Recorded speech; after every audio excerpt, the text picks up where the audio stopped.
Okay. With that, let's get kicked off. Today, we are going to talk about, thank you, Ben. Let's blitz, baby. Today, we're going to be talking about why keeping sellers on the phone is so valuable, what it means to keep a seller on the phone, what does all that fun jazz look like? It's going to be a really good time. I've been working on this for a bit now, and it's a topic that nobody talks about really, but I'm realizing more and more that I have a natural, pretty good gift for it. So I'm going to try to break this down in a way that makes sense for everybody, okay? So first, I'm going to talk about why is this even a valuable skill, okay? I mean, here's the deal, guys. If you've heard any of my stuff before, you've heard me say, I love reverse engineering the probability of success in everything that I do.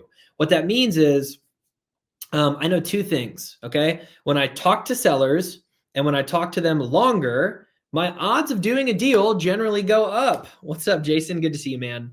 My odds of doing a deal go up. So the inverse must be true, that if I either can't connect or if somebody hangs up on me, then my odds of doing a deal go down. Very simple, very mathematical, and hopefully my Wi-Fi is not breaking up on us here. But because of that, we know that getting hung up on sucks and that the skill is super, super important, okay? Another thing is that talk time equals rapport, okay? So the more I'm on the phone with the seller, the more rapport that I have with them. If I'm on for 10 minutes, 20 minutes, 30 minutes, it means I've got more rapport than the first 30 seconds, okay?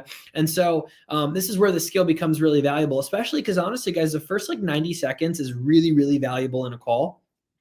It really sets the tone for the rest of it, all right? So what are the biggest things going into this? You know, I think first, I'm going to break down a couple of different ways that openings can go. And when I say openings, it's like, how do we start the call? Because it's really tough at the beginning, right? There's some friction there. And then I want to talk about when there's difficulty throughout and later in the call and how to keep sellers on the phone for longer, right? So that way we can increase talk time, we can get through an initial hurdle, and ideally we can get contracts signed, okay? So I'm going to dive into basically 3 different examples of people in openers, right? Because I think in opening, especially if you're doing any cold calls or pretty cold, warm leads, this stuff really matters. And so when I'm reaching out to sellers, I'm going to break it down in 3 different buckets. Okay. The first one is hostile, right? Somebody's hostile. They don't, it's like a very, very tense situation. The second one is they just straight up do not want to talk to us. And the third one is they're just like disengaged or not interested. Okay. So we're going to go through every single one of those. And then I'll talk about how to approach conversations so that we can keep conversations going throughout the call, right? Because people try to get us off at different points to talk through some of that. So this should be a pretty quick training today, guys. I'm going to try to be in and out in about 20 minutes. But I think this is really valuable stuff if you're somebody that's on the phones. So first, I'm going to talk about opening a call in hostile negotiation, okay? So a typical example is a seller is ghosting us. A seller's mad at us, an attorney sent us some type of letter. And I'll tell a quick story. So we were doing this deal. It was almost a year ago now. And I remember basically a seller reached out to us and, we were communicating via email, eventually got this property under contract, beautiful property in Park County, Colorado. I know, one of those secret top 10 counties. And basically we got this property under contract for, I believe it was $70,000. Fast forward, we actually found a neighbor who was willing to buy it at 140. So we were going to double close it over to a neighbor. There was some risk there though. Neighbor ended up getting in contact with the property owner. Property owner tried to back out, ended up being a whole thing. So property owner emails us, tells us, hey, we've got different plans. Is it okay if we back out? We're like, no, dude, not really. Like we've spent some money on this thing. We've got photos. We've sent people out there. We've opened escrow. We have money lined up. Like, no, you can't just back out, right? Fast forward, we get a letter from his attorney, and his attorney basically says, hey, you guys don't have, I don't know, some legal term, I can't remember what it was, but basically stating we took advantage of these people, which was total BS. And so I was like, okay, something weird's going on. You know what? I'm just going to call the seller directly off my cell phone. And that's exactly what I did. So I called him, and I'm going to change his name for the purpose of the story. Let's call him Rex. I called him up. Hey, Rex, it's Ajay. He's like, who? What is this about?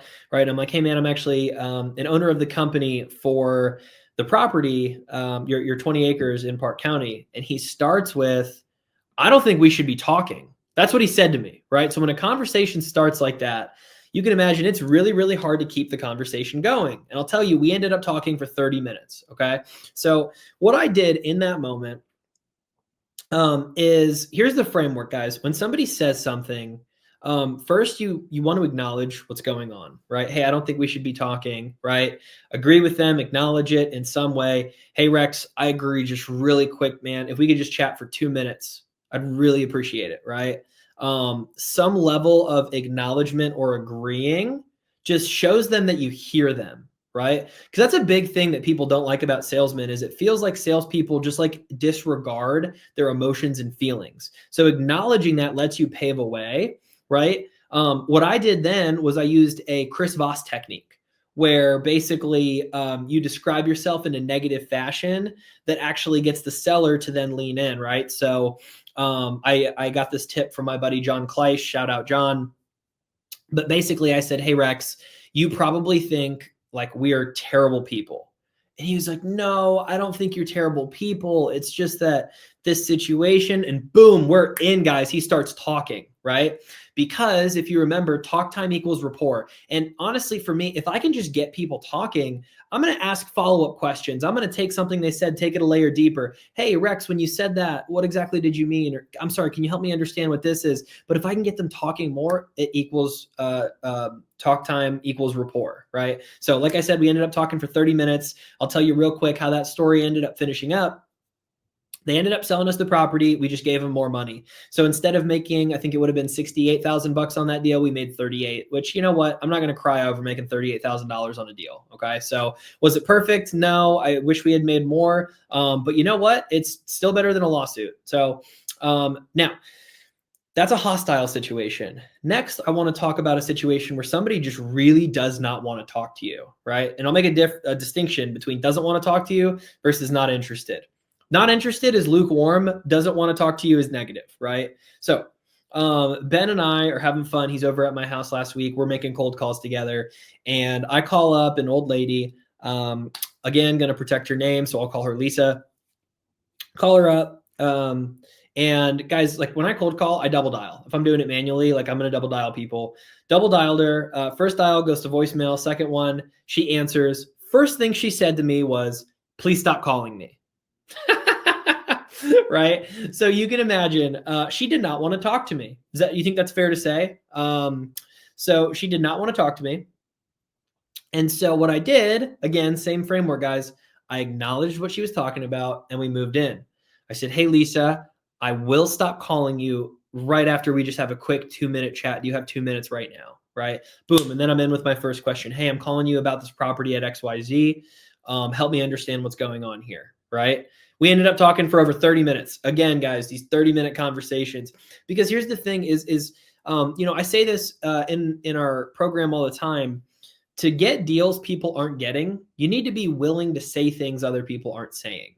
Okay. To get deals people aren't getting, you need to be willing to say things other people aren't saying. Okay. And I'll do some Q&A at the end here. But seriously, I mean, this lady literally started the phone call with stop calling me, and I turned it into a 30-minute phone conversation. And the deal ended up not working out because it was a house and she lived in it, and it was kind of messy. But in the least, I found out because of this conversation. And if she ever decides to move, I bet you she'll call us first. Okay. She told me she was going to save our number down. We'll follow up periodically, and it ended up being a good conversation. But I said something most people weren't willing to say, right? I said, hey, I'm happy to stop calling you right after, we chat for just 2 minutes today, right? But I acknowledged, hey, I hear you. And then we kept going. And so the point there, guys, is if I can just make her feel heard and then just keep going in with questions until she starts talking and keep getting things interested, right? It ends up being a conversation, okay? And that was somebody that did not want to talk to us, right? Now, the last one is we talked about hostile, right? We talked about just blatantly does not want to speak with us. The last one's not interested. And honestly, these are probably the toughest of them all, right? Like when somebody flat out says something to the effect of, hey, whatever, it's really, really difficult to keep somebody who's not interested on the phone. And so what I want to do is basically get them interested or get them to admit we can chat. Okay, so here's a couple of things here, and this is a very different type of conversation. This is somebody that's giving you one-word answers. This is somebody that's not engaged. A few things. The first one is, please, please, please just confirm. Ask if it's a bad time, right? Hey Ben, it's Ajay. Am I calling you at a bad time? Right? No, it's not a bad time. What's up? Well, hey man, I'm calling you about your house on 123 Main Street. I'm calling you about your property on 123 Main Street. I know you had chatted with this person on my team, and he's like, yeah, I don't really feel like talking about it right now. Right. Whatever. Or, yeah, what you got, man? Go ahead. What's your offer? Right. Well, number one, we got to talk about framing, which is a whole separate conversation. But number two, in this, if somebody doesn't seem interested, I'm going to do two main things. Okay. The first one is make sure I have their attention. Okay. And what that means is I might ask them to write down my phone number. That's a trick I learned from Mr. Eric Klein. So I'm going to get in and basically be like, hey, Lisa, I just want to make sure in case we get disconnected that you've got my number down. Do you have a pen and paper handy? Right. And she's going to say yes or no. I'd be like, okay, got it. Can you go grab one? Perfect. And my number is blank, blank, blank, blank, blank, blank, 1, 2, 3, 4. Right. And hey, can you read that back to me? And that piece is really important to make sure they actually wrote the number down. But what that does is it makes sure that the seller was listening to you and was paying attention. So guys, keep in mind, like we're in a war for attention in everything that we're doing, right? And so making sure we actually have the seller in a place where they can pay attention really makes a difference on all of our calls, really makes a difference, right? So asking that makes sense, right? If you hear background noise, call it out. Hey, Mr. Seller, I'm hearing a bit of background noise. Are you sure right now is the best time to have this conversation? Right. And so there's different things you can go about it, but make sure you actually have their attention before just assuming that they're in a place where they can have some deep conversation. I was just talking to it was Trey, actually, one of my clients, and he did such a good job of pointing this out. We're like, guys, we buy and sell property every single day. I think Ben and I sold like 5 different lots this week.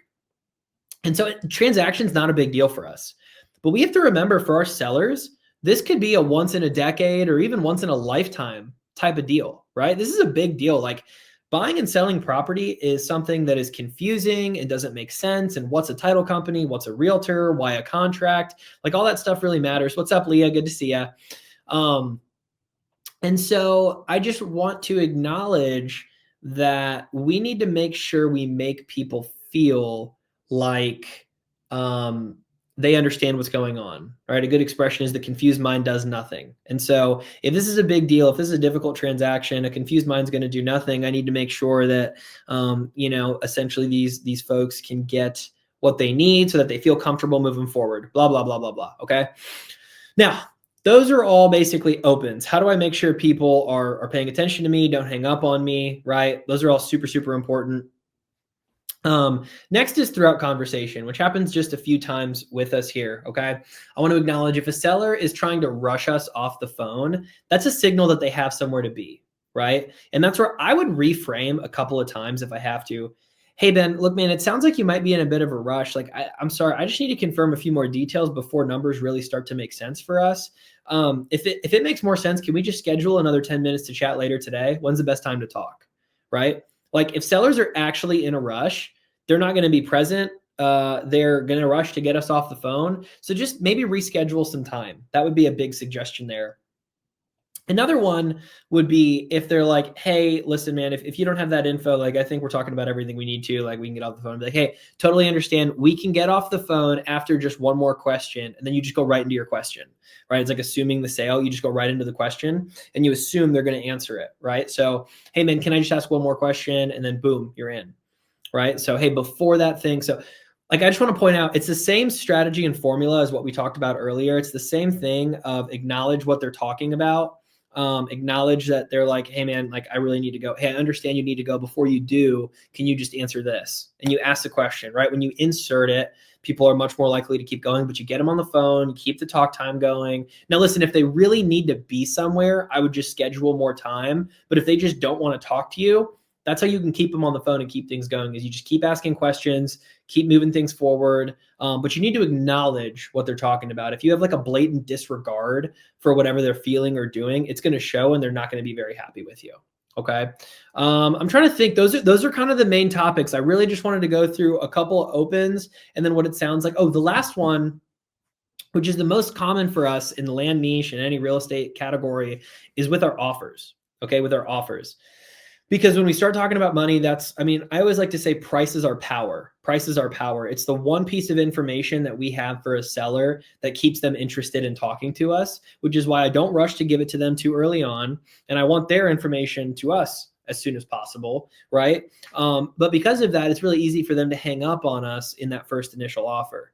Which is why with our first offer, if you feel like it's going to be insulting, if you feel like it's going to be very far away from what the seller is needing, that's where shifting blame becomes so powerful. Well, hey, I see investors in the area doing this. Typically, when we pick up something like this, we have to pay X amount. What would you say to an offer like that? And just like being able to shift that blame. What's up, Matt? So with that, guys, I'm going to pause. Like I said, 20 minutes. We're 20 minutes in right now. What questions do you guys have on this topic? Is this helpful? I see about a dozen of us live. I know people have been trickling in and out. Again, it's a minor topic, which is why it can be talked about quickly, but I think it makes such a difference in all of your calls to be able to be confident that you can keep a seller on the phone, you can keep a conversation going. And again, the formula there is really just to acknowledge what they're saying and then insert a question after. It's really simple stuff, but it's really important nonetheless. So Steve, thumbs up. Appreciate it, sir. What questions do you guys have? What can I answer for you? I'd love to know if there's anything else I can answer on this topic. All right, I'm not seeing any questions. And so, awesome. Well, guys, with that, appreciate everybody jumping on here. Like I said, we still got some seats left for the sales blitz. If you're interested, drop a comment, shoot me a DM. And we are opening a couple of spots for the Land Closers Academy this month. So if you're interested in signing up, if you're interested in both you and your team being trained by myself, hit me up. Let me know how I can help. And hope everybody has a great rest of your week. Happy Friday. Thanks, everyone.